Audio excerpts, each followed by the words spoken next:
যুদ্ধবিরতির আবরণে প্রতিদিনের সংঘাত মধ্যপ্রাচ্যের উত্তেজনাকে আরেক ধাপ এগিয়ে নিচ্ছে। লেবাননের বৈরুতের আকাশে ধোঁয়া এখন শুধু আগুনের নয়, অনিশ্চয়তারও। লেবাননের রাজধানী বৈরুতের দক্ষিণাঞ্চল দাহিয়ায় স্থানীয় সময় রোববার বিমান হামলা চালায় ইসরায়েলি বাহিনী। তেল আবিবের দাবি, হামলাকৃত জায়গাটিতে হিজবুল্লাহর নির্ভুল ক্ষেপণাস্ত্রের গোপন মজুদ ছিল। হামলার 1 ঘণ্টা আগে সরিয়ে নিতে বলা হয় বাসিন্দাদের। তবে এ হামলার ঘটনায় কোনো প্রাণহানি হয়নি বলে নিশ্চিত করেছে লেবাননের সিভিল ডিফেন্স, যদিও বিভিন্ন গণমাধ্যমে হতাহতের কথা তুলে ধরা হয়েছে। লেবাননের প্রেসিডেন্ট জোসেফ আউন এই হামলার নিন্দা জানান। একই সঙ্গে যুক্তরাষ্ট্র ও ফ্রান্সের প্রতি আহ্বান জানান যেন তারা ইসরায়েলকে চুক্তি লঙ্ঘন বন্ধে চাপ দেয়। প্রেসিডেন্টের ভাষ্য, ইসরায়েলের এসব পদক্ষেপ গোটা অঞ্চলের নিরাপত্তাকে ঝুঁকিতে ফেলছে।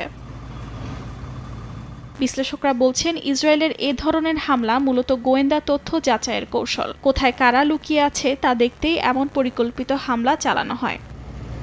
অর্জিতা শাহজিন, সময় সংবাদ।